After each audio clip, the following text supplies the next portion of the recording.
worse than a great civil war that tested the promise of our founding fathers. The bloodiest day of that conflict was September 17, 1862, in and around a Maryland creek called Antietam. Before the sun set on that historic day, over 25,000 Union and Confederate soldiers, mostly infantrymen, lost their lives in what President Lincoln later called the last full measure of devotion. After the turn of the century, the nations of the world found themselves engaged in the First World War. Before dawn on July 18, 1918, the American Expeditionary Force launched a bold attack against enemy trench lines at Soissons that proved to be the turning point of the war.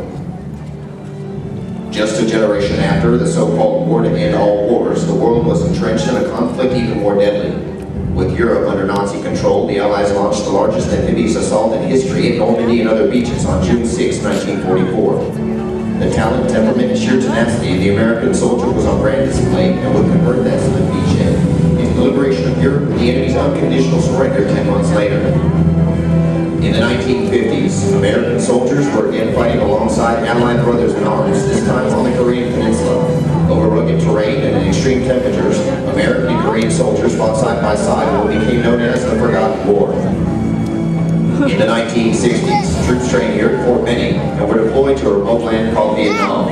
From November 14th through the 16th, 1965, the men of the 1st Battalion, 7th Cavalry, plunged into one of the war's fiercest battles, and though vastly outnumbered, defeated veteran North Vietnamese forces and continued the great traditions of the American soldier. Beginning with the Allied coalition of Operation Desert Storm and continuing today, American soldiers have fought in support of freedom and liberty of our friends and allies in the Middle East. Today's soldiers are engaged in an epic battle to protect the freedoms their legendary predecessors earned for all Americans as they engage in the global war on terrorism. Ladies and gentlemen, let's give these soldiers a round of applause for such a great